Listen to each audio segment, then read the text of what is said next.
Hey guys, today I'm going to show you how to streamline meeting notifications or integrate Calendly with Slack via Zapier. First of all, open your Zapier website and sign in with your account and click on Zap. A new page will open. You have to select Trigger. In the Trigger tab, you have to search for Calendly. Click on Calendly and you can choose any event. For example, invitee created. I will select it.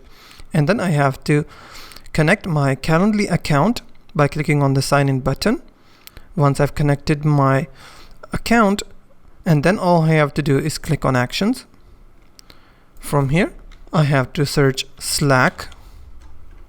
Click on Slack and I will choose an event. For example, if invitee has been created, and I will add a reminder in my Slack. I have to connect my Slack account by clicking on here. I have already selected my account. I will hit continue, and that's how you can integrate Calendly with Slack via Zapier.